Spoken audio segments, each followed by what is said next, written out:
विधाता। पावन हिमगिरि के चरणों में शीश झुकाए विशद तराई।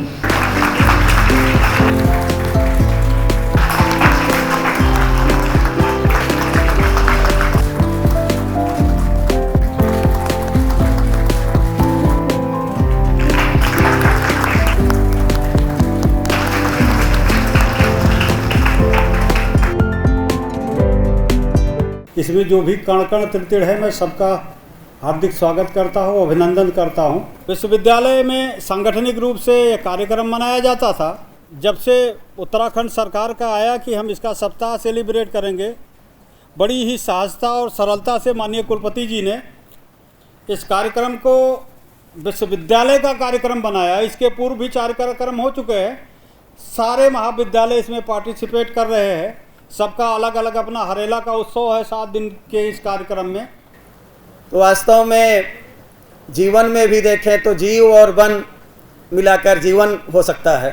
तो अपने यहाँ प्रकृति में पेड़ों की पूजा होती थी, पहाड़ों की पूजा होती है, नदियों की पूजा होती है, क्योंकि प्रकृति ही भगवान है।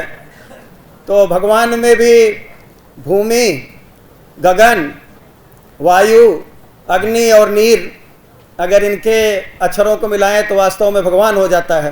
तो आज का ये हरेला पर्व हम सब के लिए वास्तव में यही संदेश है, हमारा यही संकल्प हो कि हम पर्यावरण की रक्षा के लिए, अपने लिए तो सब जीते हैं, लेकिन कुछ समय उसके भी लिए लगाएं।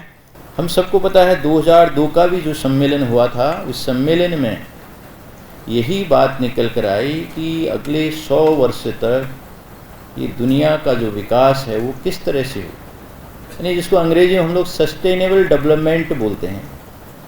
ये जो सस्टेनेबल डेवलपमेंट में उन्होंने 5 बातों को भी ध्यान केंद्रित किया। पानी है, भोजन है, कृषि है, नदियाँ, पानी नदियाँ है, और उसके अलावा इंफ्रास्ट्रक्चर डेवलपमेंट है।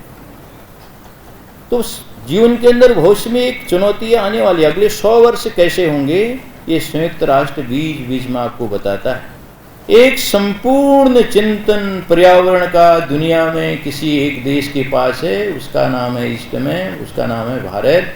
हमको उधर चलना पड़ेगा, वहाँ से गाइडेंस लेना पड़ेगा, क्योंकि हम जब भी पर्यावरण का विचार करते हैं टुकड़ों टुकड़ों में विचार करते हैं।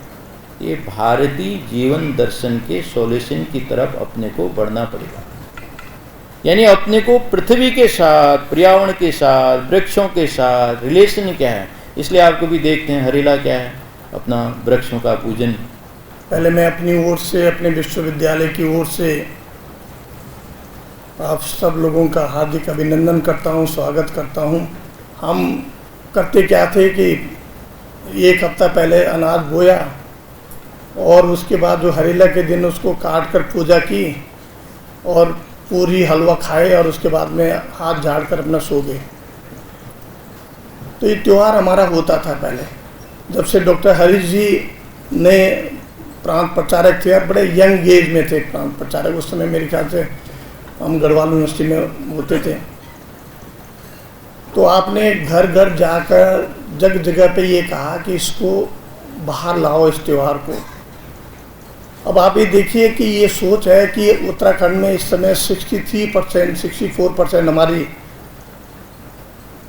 जो एरिया है फॉरेस्ट का है, और उसके बावजूद भी ये सोच, लंबी सोच जिसे बोलते हैं ना, कि भाई आने वाले दिन में पेड़ होना बहुत ज़रूरी है अगर आपने अपने आप को स्वस्थ रखना है। तो वो बातें आपने कही हैं इस समय। और यही एक एक्सपेरिमेंट हमने, हमारे विश्वविद्यालय ने यहाँ पर शुरू किया है इस साल, और जिन्होंने आपके सामने एक उद्यान रखा हरेला के नाम से। और मकसद यही है कि हमारे जितने विद्यार्थी हैं, जो हमारे यहाँ पर जो भी परिवार है, वो शाम को वहाँ पर घूमने निकले, और हम चाहेंगे कि उसको धीरे धीरे करके बढ़ाएं, उसमें पगडंडी बनाएं, ताकि हम आप लोग भी जो वॉक करने के लिए उसमें निकलें, और एक हरेला का एक मैसेज भी आपके दिमाग में आएगा। कि ऐसे उद्यान, ऐसे पार्क, ऐसे पेड़ अगर हम और जगह भी लगाएंगे तो शायद ये मैसेज जो विश्वविद्यालय में कई लोग आते हैं उन तक भी पहुंचेगा और वो अपनी जगह पर भी इसको लगाएंगे। पहले हम बात करते थे ग्रीन रिवोल्यूशन, आज हम बात करते हैं जीन रिवोल्यूशन की। और उसमें अगर पंतनगर कुछ नहीं करेगा तो फिर कौन सा विश्वविद्यालय करेगा।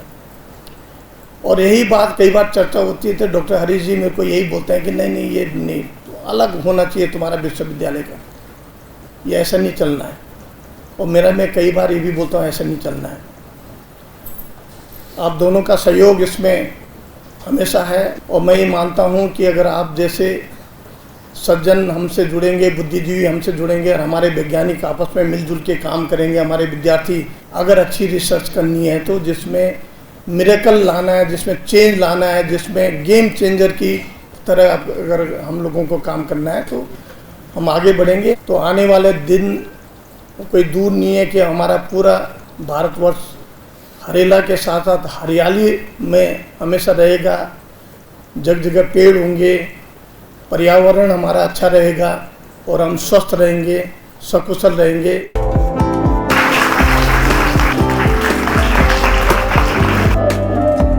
मैं आभार व्यक्त करना चाहती हूँ हमारे समस्त डायरेक्टरों का जो निरंतर इस कार्यक्रम के निष्पादन में हमारे साथ बने रहे व समस्त साधनों को उपलब्ध कराया। मैं आभार व्यक्त करना चाहूँगी समस्त देव तुल्य गुरुओं का व अपने प्यारे विद्यार्थी गणों का।